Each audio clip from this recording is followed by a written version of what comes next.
everybody, and welcome back again one more time to another video about Vampire the Masquerade Bloodlines. It is of course my obligatory post-game discussion video where I will share a few thoughts on the game. I have a lot of positive things to say about this game. I have a few issues as well, as always. But seeing how this is the oldest game that I ever reviewed on my channel, I will obviously take that into account and won't hold up the game to certain modern technological standards. Also, please remember that I did use the unofficial patch, but only the basic version. So this is not the state the game was in when it was released, and some of the issues that I have with the game might be fixed in the plus version of the patch, but this is not what this review is about. So, as always, I will basically separate my discussion into two different parts. The first one is more about the technical aspects of the game, like the graphics, the gameplay, and so on. And the second part is more about the narrative elements of the game. And the first part, the technical part, is definitely the area where you would expect the age of the game to manifest the most, because obviously there have been quite a few technological advances since 2004. But it's not just about like graphics and so on, but I would argue that even in terms of game design and general gameplay, there has been a lot of progress in the last, well, almost 2 decades. So yeah, I don't know, maybe let's start with the graphics. Obviously, it is kind of difficult to judge it if you're used to modern games, but I have the impression that the game probably looked pretty good for its day. I did notice a few things that were still kind of surprising even today. For example, the fact that there were reflections on the road when it rained. Something which, by the way, for some reason only happened in Santa Monica. There was no rain in any of the other central hubs for whatever reason. But it also happened, for example, in LaCroix's place on that, very shiny floor. And sure, the reflections weren't like scientifically correct. There were reflections in places that definitely should not have reflections, but still pretty impressive for the time, I would say. Also, I did enjoy like the skyboxes, when you had an overview of LA, for example. That looked pretty neat, even by modern standards, I would say. And another thing that I would like to highlight is the fact that the NPCs, most of them anyway, had basic but more or less recognizable facial animations. Not a lot, but they definitely had some expressions on their faces. And I do remember playing a few games on my channel where NPCs would just stare at you with completely motionless and empty faces. And those were games released years later. So, again, that seemed to be pretty advanced for its time. Obviously, there were a few things that looked a bit more awkward today. Some of the animations in quote-unquote cutscenes seemed a bit janky, for example. But overall, I think the visuals of the game, they have aged, but they haven't aged poorly. As a matter of fact, in order to get a better feel for how the graphics of the game compare to other games released at that time, I actually googled like a list of best games of 2004, and then I was trying to find a game I actually played so I could compare it to, my memories anyway. But apparently of that list, the only game I actually played was The Sims 2, which may not be the best comparison because it's such a different game. So I also looked at games released the year before and after, and I found 2 games that I did play. First of all, Star Wars: The Knights of the Old Republic from 2003 and Resident Evil 4 from 2005.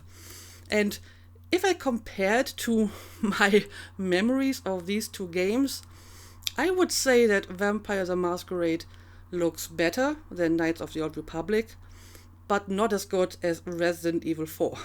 So basically, it ranks exactly where you would expect it to, in between two games released a year before and a year after. So yeah, like I said, I think graphics-wise, the game is completely fine. Maybe a few words on the music as well. I think the music was fine. Not a lot of variety in terms of the ambient music, but it all was pretty good. And obviously, we had a nice, nostalgic gothic soundtrack. Well, nostalgic today. Back then, probably still fairly up to date. So yeah, I enjoyed that a lot because, that's a lot of music I actually listened to when I was like in my late teens. So again, that gets a thumbs up from me. And I think another game I would like to highlight is the voice acting, which was pretty good, especially for a game released in the early 2000s, because I vividly remember that voice acting back then was still very hit and miss. There were a few very good examples back then, but also some really terrible ones. So good voice acting in a game of this age should not be taken for granted, and I think for the most part all the voice actors were doing a good job. So overall, I would say in terms of the audio-visual production quality of the game, there isn't really much to criticize. Yes, of course, it can't compare to modern games, but I think it's still, holding up well enough that it doesn't detract from any kind of enjoyment you can have with this game. So I would give a general thumbs up in that regard. So now let's talk about the gameplay, starting with the combat system. And what I found very striking about this is the very broad variety of different styles they try to incorporate into this game. This seems very unusual, especially for a game of that time, because you have, first of all, the disciplines, obviously, and quite a few of them. I mean, my gangrel alone had 5 different forms of animalism, and then obviously, bloodbath and fortitude, and Protean. So even if you just count Protean as one discipline, because it, changed slightly, that's like 8 different disciplines for just one clan. And I'm guessing the other clans have different disciplines. I think some disciplines are shared between clans and some are just unique. But still, it's a lot of different skills with different animations that you have to include into this game to get that kind of variety. And then you obviously have the melee combat, again with a number of different melee weapons, and all of them have like different animations. And then you have ranged combat with a number of different weapons. And then you have stealth combat and a stealth system. So a large variety of different playstyles, and that seems like really ambitious, especially for its time. I would actually argue it's maybe a little bit overly ambitious, because not all playstyles are equally good, in my opinion anyway. And, if I think about some of the games that I played on my channel in recent times, and I'm talking about like huge AAA titles, not a lot of them are trying to cast that broad of a net in terms of playstyle.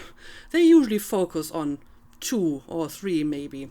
So think about, I don't know, The Witcher 3, for example. Geralt has his signs, which are kind of like disciplines, I guess. But not as much as I had in this game, I'm pretty sure. He has swords, but he has 2 swords and he doesn't change them. He does use ranged combat, but again, he only has like 1 weapon and he doesn't change it. And there is no stealth system. So it's basically just 3 different styles, and 2 of them don't have that much variety than this one. Or, think about Horizon Zero Dawn. That game was primarily focused on ranged combat, with your bow and arrow and different types of arrows. It had, a melee combat system, but not a very elaborate one. You had your spear and could hit stuff, and that was basically it. It had a fairly well developed stealth system, but no real disciplines or skills or whatever. As a matter of fact, there aren't many games I can think of that really try to incorporate all of it. I guess like the most recent Assassin's Creed games would be an example, because they have stealth, they have melee with a number of different weapons, they have ranged with a number of different weapons, and the newest games like Odyssey and Valhalla also have like a skill system. Not quite like disciplines, but similar. But these are like multi-million budget games, and all of these different playstyles didn't just develop in one game, but they developed slowly over the course of the franchise. So back then, to have that many different playstyles in one game, like I said, seemed very ambitious. And I would say they didn't fully succeed in implementing this kind of system. But maybe let's talk about the different styles separately. So the first one, obviously, are your disciplines. And I think that one is actually done really well. Like I said, there's a great variety of different disciplines just for one clan.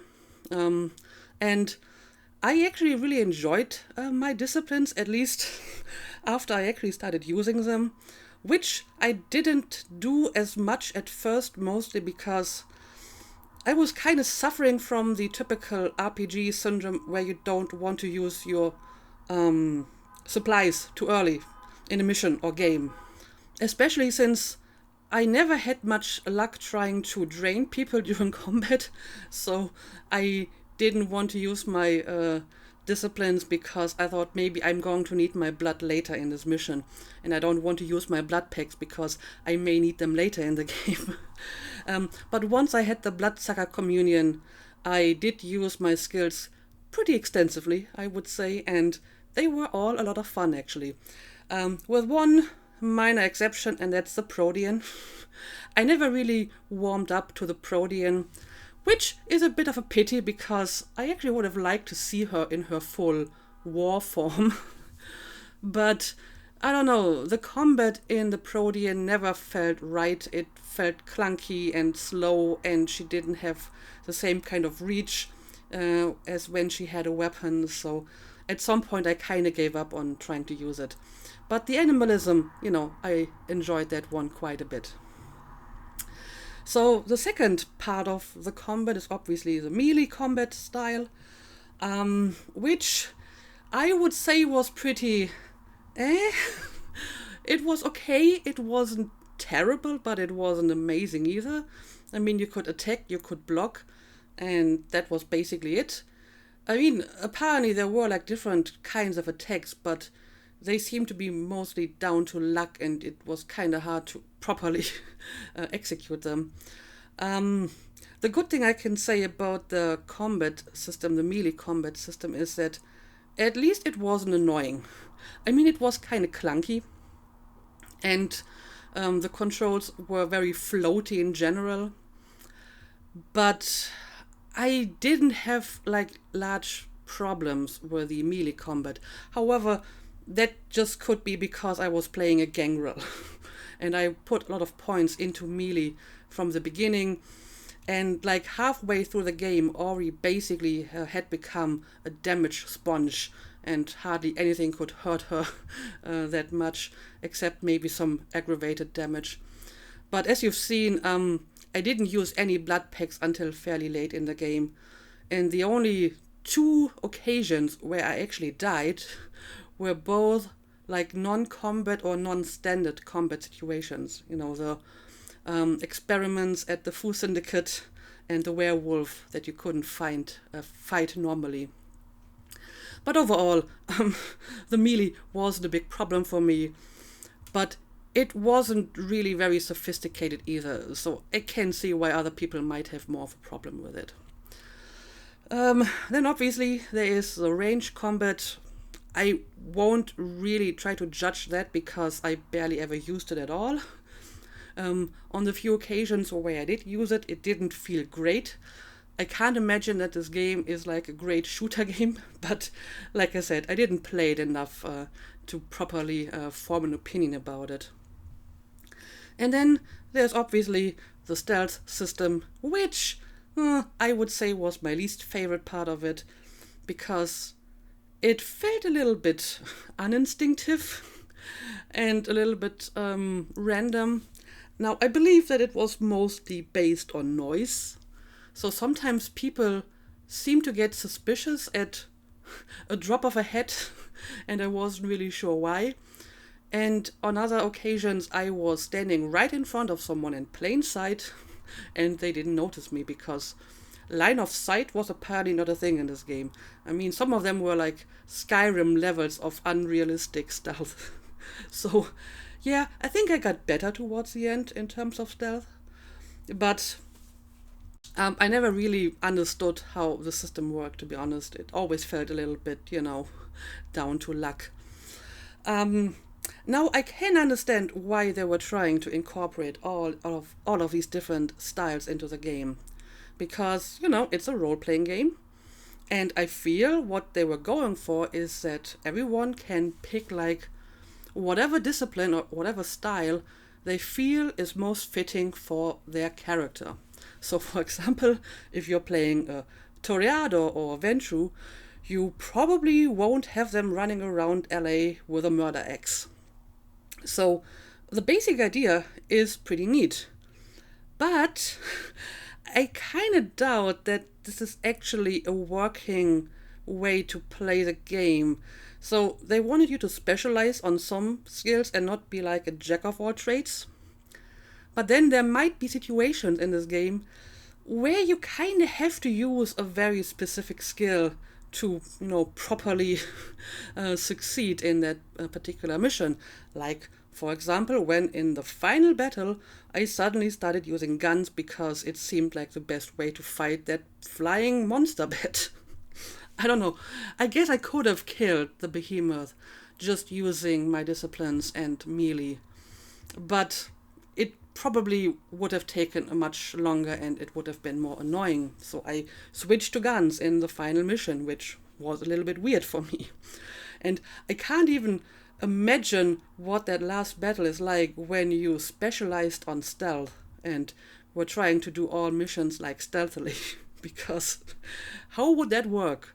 I mean, I guess you could maybe hide in a corner and hope that the security guards kill the behemoth. That might work.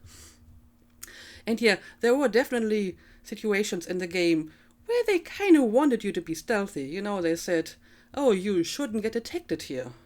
Or you shouldn't kill anyone, which is best achieved by not getting detected. And while you could just ignore it and say, who cares, I'm just going in guns blazing and I will kill everyone or whatever, you kind of want to be successful in a mission, and that means that you have to play some styles that you may not be specialized for. So yeah, I can kind of see what they were trying to do with that elaborate and very diverse combat system, but they didn't fully dedicate to it, So if you really wanted to play a stealthy character, you probably found yourself in, I would call it the Deus Ex situation, like in the first Deus Ex game, like the first modern Deus Ex game, Human Revolution, right? Where you played stealthily and then suddenly you encountered boss battles where you couldn't defeat them stealthily, and then you just had to hide in vents for half of the game. So, yeah, that's maybe a problem with the overall gameplay design. But I will applaud the efforts at trying to incorporate so many different aspects, but it didn't quite work out, I would say. Alright, so maybe another aspect of the gameplay that is worth discussing would be the Masquerade and Humanity systems. Especially the Masquerade system I feel is very unique. I don't know any other game that has something like that. And I did actually kind of enjoy that. It's, a nice encouragement for you to role play a bit more and, blend yourself into the world and the lore of the game.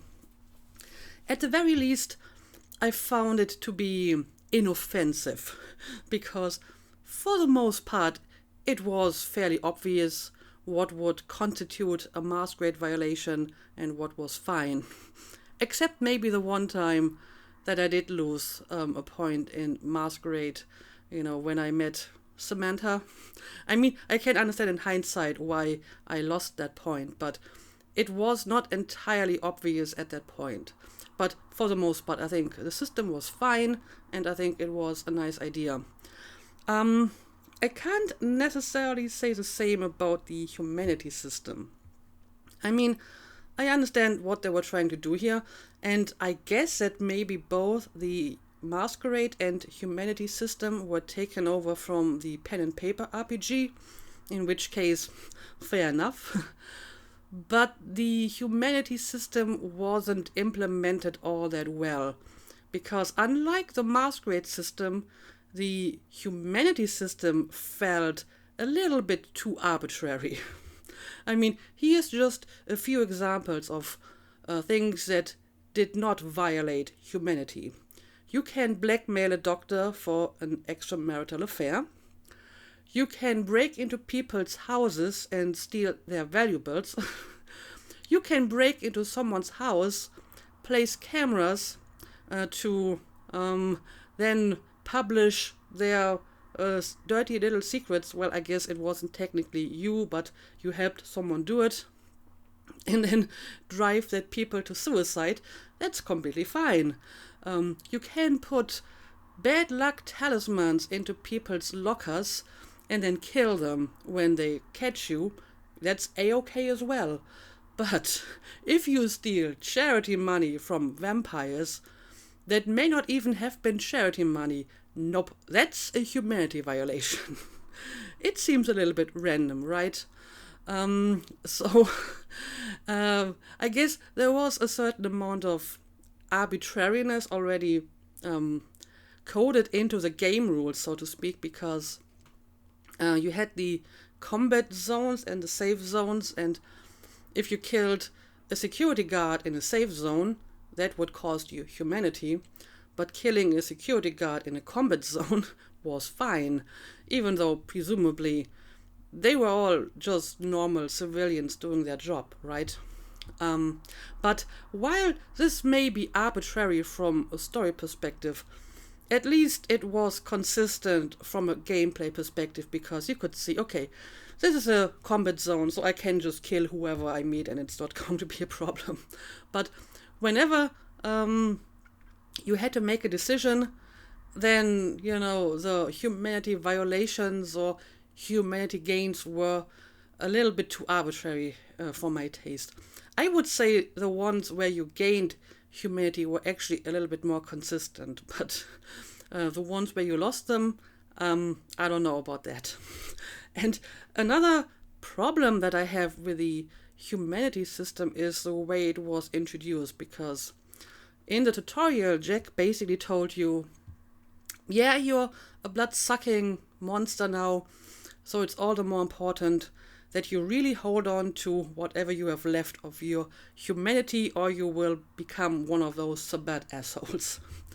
And for a new player, this kind of makes you nervous, because you feel, okay, I really need to hold on to my humanity, because if I don't, that's bad.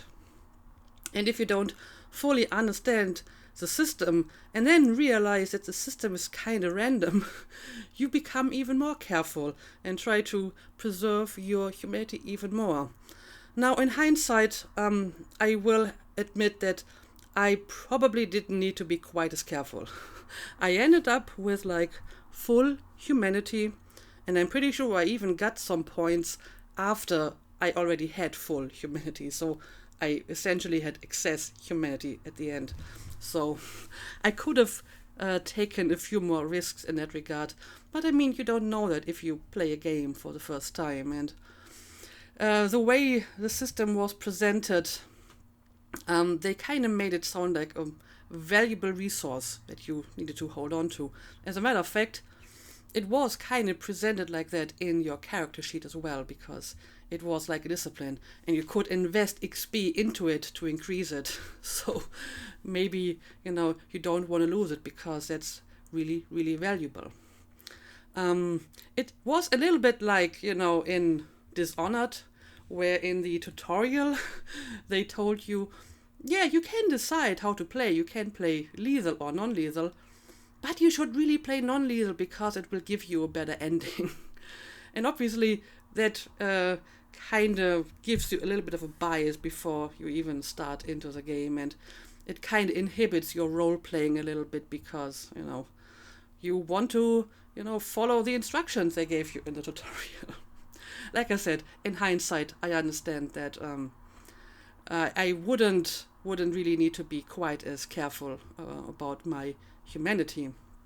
But still, I think, it's a point that's worth mentioning, that they introduced it maybe a little bit too scaremongery in the sense of you really should not lose humanity because in the end it doesn't really matter that much. And maybe finally one other aspect of the gameplay before I move on to the story part, and that's just the general level design. And this is actually a bit of a mixed bag. I thought there were some levels that were designed pretty well. For example, I liked the haunted house. This is a game that doesn't have like a map. It has like the maps at the bus stop, but once you leave one of the central hubs, you have no map. There is no quest marker or anything, both of which is not unusual for a game of that age. But if you have a game without a map or a quest marker, then you have to make sure the levels are designed well enough that you don't just get lost in them or just run around aimlessly. And I think some levels were designed pretty well. The haunted house, you had like the ghost appearing, sometimes kind of giving you a hint where you had to go. Of course, you also have like negative examples, the sewers, for example. Also, some levels seemed not all that interesting and maybe a little bit too long. Again, the sewers would be an example, or the Hallowbrook Hotel. That was just one wave of pretty identical enemies after another, and then another level with the same all over again, and not much variety in that level. And some of them seem to have a lot of promise. If I think, for example, about the Giovanni Mansion, that seemed like a very interesting setup for a mission. And they teased the Giovannis quite a bit as like this mysterious clan of mafia vampires or whatever. So I thought, oh well, this is going to be an interesting mission, and I will infiltrate this party and try to blend in and talk to people and try to find out where the sarcophagus is. And well, that was maybe like the first 10 minutes of that mission. And you never left the foyer of that party. And then the rest of that mission was again just running through identical looking corridors and fighting literal zombies. So in the end, it was kind of a letdown compared to, the premise of that mission. As a matter of fact, I think towards the end, the overall quality of the missions started to go down a little bit, and it was just like this succession of very similar looking places with always the same enemies, and you just have to fight your way through them. Now, they did try to break up this kind of gameplay every now and then by including like puzzles or obstacles. Sadly, they were usually not very good. For example, the spinning wheels in the sewers. I kind of like the idea that you have to, overcome these obstacles and find a way to get to the next area. But then you had to use a mechanic that was never used before in the game and was never used afterwards. That is picking up a barrel, throwing it at the wheel to make it stop. I mean, yes, you could throw stuff to distract people, for example, but using throwing objects to affect other objects was nothing that ever happened again in that game, so it seemed very unintuitive. Or, the Fu Syndicate experiments. Again, suddenly they wanted you to shoot at stuff. I mean, at least shooting was like a standard gameplay mechanic, but again, at no point in the game before that you had to shoot at stuff to destroy it. And then they kind of ran out of ideas and made you do the same trick again in the next two chambers. And then again, never again in the entire game you had to use this kind of gameplay mechanic again. So it wasn't that well designed. If they wanted to introduce these puzzles and obstacles, that's fine. But maybe then they should have done it a bit more often, so you kind of get a feel for what kind of mechanics and, gameplay styles you can use to overcome these obstacles. So yeah, level design is a little bit, some was good, and some, especially in the final third of the game, maybe not quite as good. Yeah, I would say that's maybe everything that I would like to say about the gameplay. So there was light and darkness in terms of the gameplay. I liked the disciplines, I liked the Masquerade system, I liked the design of some levels, but I also had some problems with the stealth system, and some levels were just too long and monotonous because it was just, killing the same kinds of enemies over and over again. But now let's talk about the narrative elements, the story and so on. And maybe I will start about talking about the things that I liked about the narrative design. First of all, I think one of the best parts of the game story is the lore and the world building, which is fairly extensive, very creative. And you might argue that this is not exactly due to the makers of the game, because they used the lore and world building of the pen and paper RPG. But I mean, for us, it doesn't matter. It's still part of the game, and it's certainly the main attraction and the main charm of the game. Also, I feel the game makers managed to implement it pretty well. They had to, introduce it in a form that even new players like myself can understand it. And I think they were quite successful in giving me the most important information about the lore and the world. As a matter of fact, I wouldn't have minded to get even more information, by giving us more books that you can read. I mean, typically the obvious rule in game design, just like in movie making, is show, don't tell. And they actually did usually stick to that rule. So the lore explanations were part of the game organically, and not just an info dump that you got in form of a book or a codex. But me, I actually like codexes for additional information that might not be specifically related to the story, but just give you a better feel of the world. So I wouldn't have minded a little bit more optional information in forms of books or whatever. Now, you did have the short pieces of text during loading screens, which I guess kind of serve as additional information. But since, the game was made for much slower computers, you couldn't really read that text during the loading screens. And I got quite a bit of additional lore information from my comment section, but I wouldn't have minded if there had been more in the game, because I think the world building and the lore is definitely one of the best parts of the game as such. Another thing that I think deserves amount of praise is the dialogues in general, which I thought were pretty well written. They were intelligent and felt realistic. Very often in games, dialogue can sometimes feel a little bit artificial, maybe because they wanted to cut it down to like a certain length and not include too much dialogue in the game. But I never felt that this was the case in this game. So, the conversations felt very natural, and that is definitely something that gets a thumbs up from me. And another thing that I think was very well done are like just the characters in general. So we have a lot of very unique, very interesting characters. And even though some of them only appeared for like a very short amount of time, they certainly left an impression. I would even say that some characters were a little bit underutilized. They certainly had more promise for a larger role.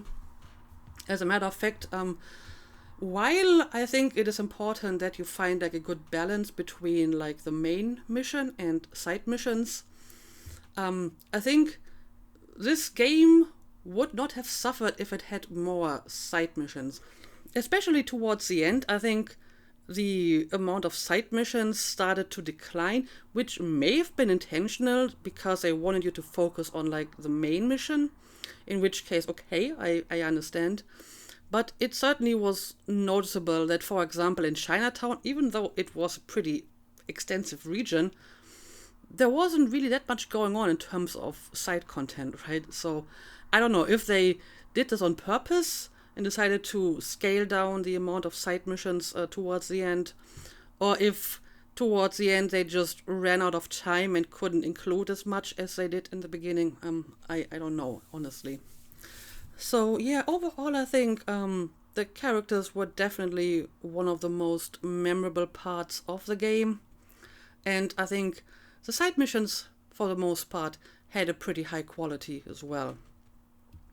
So maybe now let's talk about the main story. I think at the beginning it was a little bit slow, but that's kind of to be expected because first you have to get your bearings and learn a little bit about the world and the world lore. So they gave you some time to get a little bit more acquainted with the game and the background story. And then in the middle part, the main plot basically turned into a somewhat traditional Hunt the MacGuffin kind of story. But it did send you on some, interesting detours, like the haunted house or the Masquerade mansion, which were not like directly related to the hunt for the sarcophagus, but, it gave you some interesting insights into other parts of the world. And the, sarcophagus hunt was done in a very typical RPG fashion where you would go to a place, talk to person A, and then person A would say, yeah, I'm going to help you, but first you need to do something for me. And then you had to do a quest for that person, and then person A would send you to person B, and the whole thing would repeat until we finally found the sarcophagus. And after that, the story got a little bit more complex, or dare I say convoluted. And I mean, that's also the part of the game where the story left the most unanswered questions. Now, I don't think that a game or any kind of story has to answer absolutely every question it brings up in the course of its plot. As a matter of fact, I think it's completely fine to have some ambiguity, some room for speculation and your own theories. But it has to be in certain limits. For example, the fact that we never found out who the mysterious friend is. Okay, that's completely fine with me. It's a nice topic to speculate about. But when it comes to certain plot points, I don't know, I feel you shouldn't be too ambiguous about it. I feel they probably did it on purpose because they wanted everything to be so ambiguous. So maybe they didn't want you to find out if it was LaCroix or Ming Zhao or Jack who almost had you killed at Griffith Park. And maybe they don't want you to know if the alliance between LaCroix and the Quaijin ever existed, or whether Ming Zhao made it up. And I guess I can kind of see it, because it kind of fits the general world building where, there is no clear-cut good and evil, good and bad, no black and white, but everything is kind of like a gray zone. But if you do that too often and your story is just too ambiguous, it's also kind of meaningless, and it feels like you didn't really put a lot of effort into it because, something happened because of some reason, but you will never find out why, because it doesn't matter.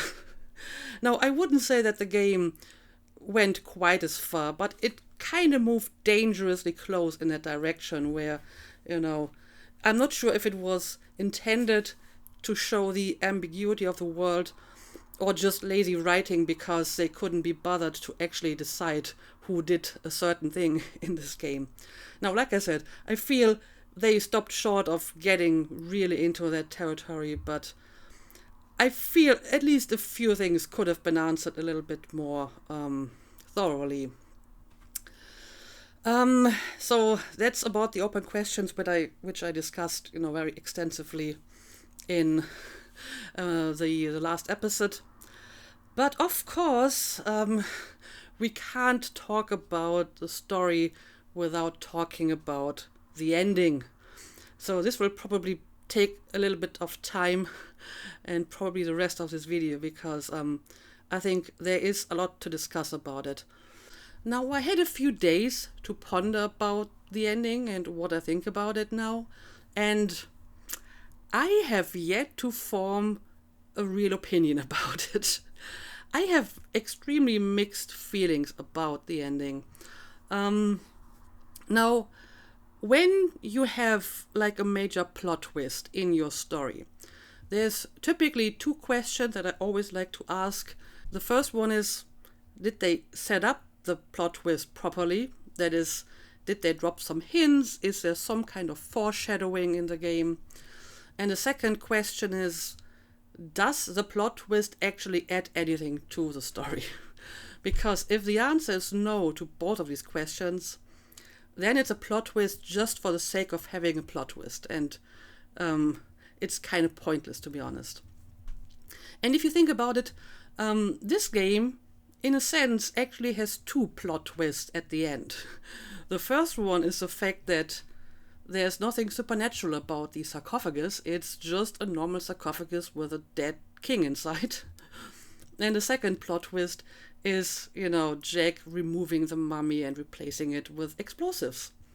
So let's talk about these two plot twists and whether or not they qualify for a good plot twist according to my criteria.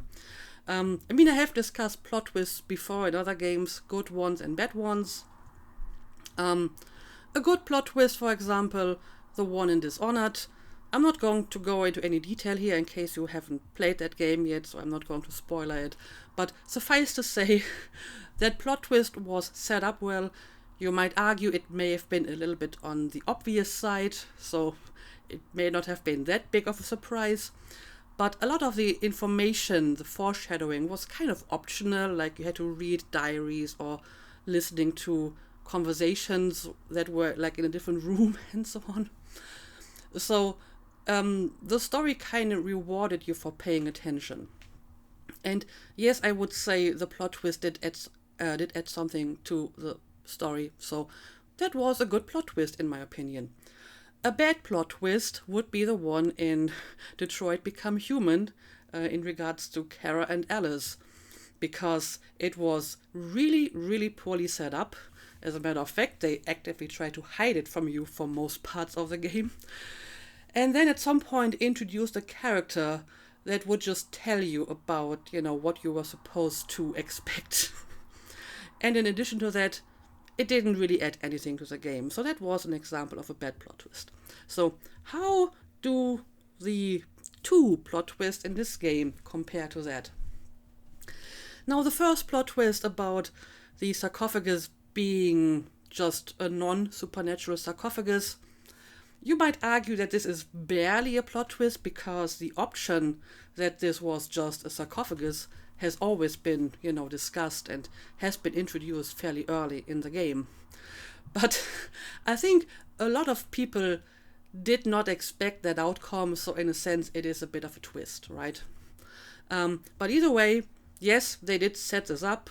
You even had like this lengthy discussion with the professor who gave you a good explanation that would explain like the reliefs and so on and the long lifespan of Masquerade in completely non-supernatural terms. So yes, they did set this up as a potential outcome of, opening the sarcophagus. Did it add anything to the story? Yes, I would say it did, because, like I said, I feel a lot of people did expect something supernatural inside the sarcophagus, like an ancient or whatever, because it was just the most obvious outcome. It's what I would like to call the Indiana Jones trope, because Indiana Jones, the series, did this at least twice, in the first and the third movie. I honestly don't remember how the second movie ended because I never liked that one and I never watched like the fourth movie. But in Indiana Jones 1 and 3, it's basically kind of the same plot because you have the evil Nazis hunting for some ancient power, and then at the end the evil Nazis die through the ancient power because they either can't control it or they don't properly understand it and it kills them. And this is kind of what you would expect here, right? LaCroix opens the sarcophagus, finds an ancient inside, but the ancient is obviously far too powerful and kills LaCroix. That would have been the obvious trope ending that everyone would expect. So by not going with that ending, they really subverted that trope and gave you a surprising and non-obvious ending. So in that regard, yeah, I suppose it did add something to the story. However, and this is a rather huge however, apparently they didn't really want to let go of that trope because they still felt that, LaCroix needs to be punished for his lust for power and his hubris, his belief he could control whatever was inside the sarcophagus. So instead of having an ancient inside that kills him, they just put some explosives inside. So it's kind of like, they wanted to eat their cake but keep it too, so they wanted to subvert the trope but kind of have the same kind of outcome. So it feels a little bit inconsequential in that regard. As a matter of fact, honestly, I think it would have been completely fine if they stuck with the original trope, because you know what? It's a good trope. Whenever it's used, it almost always works, and it's always very satisfying to watch the villain die by their own greed and stupidity and so on. So if they had just taken that common trope and used it as the ending, I think it would have worked out and no one would have complained about it. And it even could have set up a potential sequel, because then the ancient will, escape and you have to, fight against them in like the next sequel, which obviously never came, but, as a potential setup for a sequel. I don't know. I feel it would have worked. So if they had just left it like that without any kind of twist, I think I would have been happy with that kind of ending. But instead, they decided to add like a second plot twist, which is the one where Jack replaced the mummy with explosives. Like I said, I feel they did it because they couldn't really let go of that trope entirely. They wanted to have LaCroix get his comeuppance, and they just didn't want to do it in the most obvious way. So the question is, did they set up the second plot twist well? And this is something where I'm a little bit doubtful about. I've been trying very hard to think of any kind of hint, any kind of foreshadowing that would point towards this kind of ending, even in the most vaguest fashion. And I can't really think of anything. Now, maybe if I like replay the game or just rewatch my videos, I will notice something.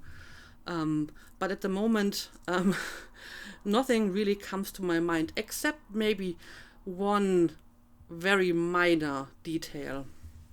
And that is the fact that Jack, for some reason, was not included in the very short list of trustworthy people that Rosa gave you at the beginning, because she only mentioned 2 people that we very quickly identified as Mercurio and Beckett.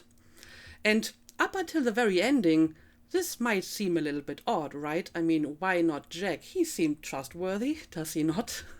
I mean, he always was helpful, gave you information, rescued you when you were running away from the werewolf. So why isn't he trustworthy? Well, obviously because he has been keeping his secrets, and he may have been kind of manipulating you to play his game, so it makes sense that he wasn't included on that list. But other than that, I don't know. I don't think there has been like any hints or foreshadowing. So I wouldn't be surprised if they came up with that ending on the fly, very late in development, and it's not something that they planned at the beginning, or maybe they would have dropped a few hints here and there, because, like I said, I feel a good plot twist has to have some setup. As a matter of fact, I think if the plot twist had some good setup, then it would have been a really good ending. The way it ended now, it was mostly confusing. And if, you have this kind of, oh, this all makes sense now moment when you see the ending, then I think it would have had a whole different quality, because suddenly you remember some hint you found on the Elizabeth Dane that didn't quite make sense back then, or some cryptic remark by Jack, and suddenly it all falls into place and you understand what has been going on this entire time. I think then it would have been a great ending. This way, it felt a little bit like, we want to have a plot twist. We also want LaCroix to die due to his greed and hubris. And yeah, I don't know. I can understand what they were trying to do here. But it didn't work out quite as well as they probably wanted to. I don't hate the ending, but I think it could have been improved. As a matter of fact, speaking of endings and improvements, I think I should also mention that what we saw here was not like the only possible ending. I actually had a look at, the different possibilities of how the game could end, depending on your choices. And that's actually something where I would like to give the game some praise, because there's actually quite a few different endings. I mean, first of all, you can decide to side with a certain faction. The Anarchs, LaCroix, the Camarilla, but without LaCroix, and interestingly enough, also the Quajan.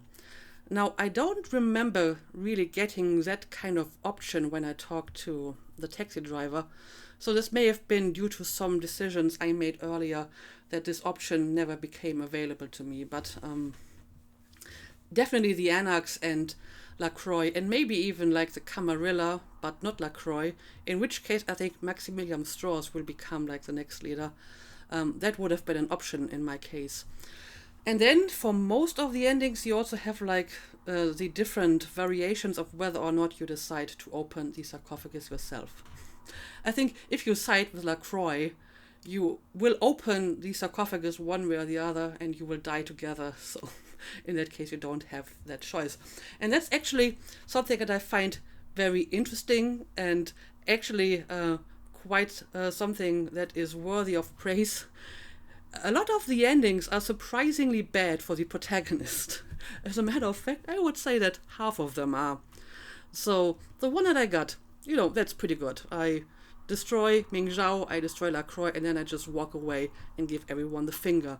Probably my favorite ending as far as I've seen, and certainly I think the one best suited for a gangrel. You can side with the Anax, which is kind of like the same as the non-faction ending, except that you don't walk away afterwards. Again, you can decide to open the sarcophagus yourself, which obviously is going to end poorly for you. Siding with Lacroix is going to end poorly.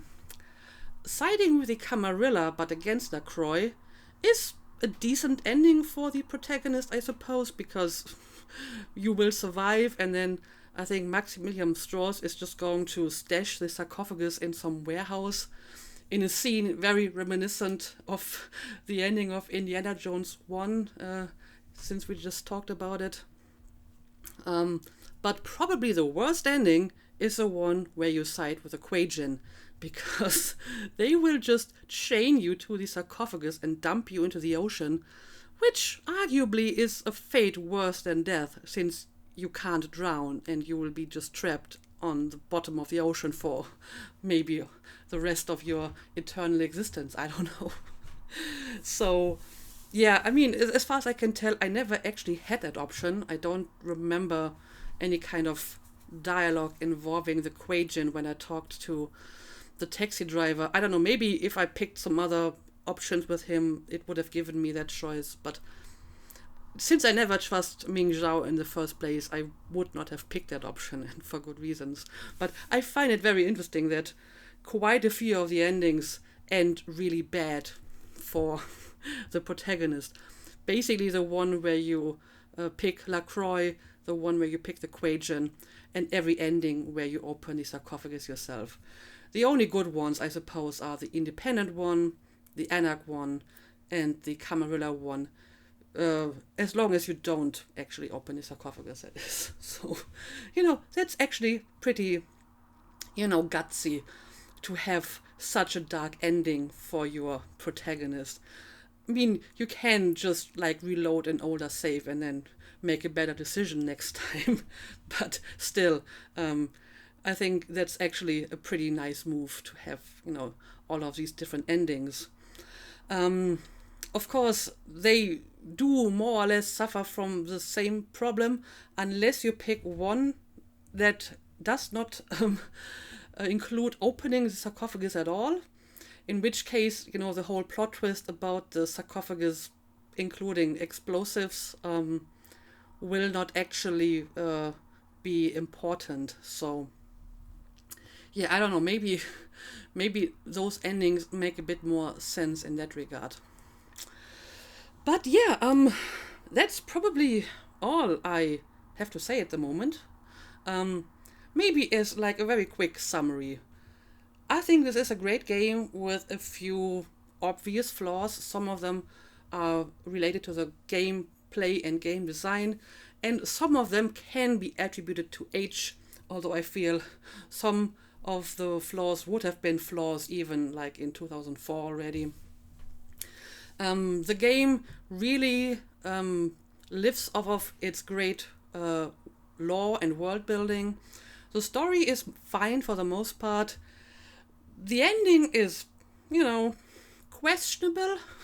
I understand what they were going for, but I'm not entirely convinced that it's a really interesting ending. And other positive aspects are the characters, the dialogue, writing in general was pretty well done. The game still looks pretty good for its age. It has great voice acting. And it's just very immersive. And I feel it also has a very good amount of replay value. I mean, it's always hard to judge this just based on one playthrough. But I do feel that playing it with a different character and knowing a little bit more about the world and the game play in general gives you the opportunity to play very differently. So, for example, maybe pick some more of the snarky, belligerent dialogue options, because you're not really required to get all the information that I kind of wanted to get. So I always was trying to be, mostly polite to people because I wanted them to give me information and so on. But if you don't really need that anymore because you're already familiar with it, you can play as more of a jerk without negative consequences, for example. So I would say, from what I've seen, the game definitely has a large amount of replay value, both in terms of gameplay as well as in terms of role playing. Also, as far as I know, they actually started making like a sequel for this game, but it has been delayed for a few years already, and no one really knows when it's going to be released. But I mean, if it is going to be released one day, and if it's a good game, I will definitely take a look at it, and maybe we can return to the world of darkness on this channel. But for now, this is the last thing that I have to say about this. As I mentioned before, the next game I will play will be Disco Elysium, a game that I know virtually nothing about, so I can't tell you what to expect there, but it's going to start next Monday, so I hope you will be interested in it and you will return for it. Until then, as always, thank you for watching. I hope you enjoyed my playthrough of Vampire the Masquerade Bloodlines, and see you again next time.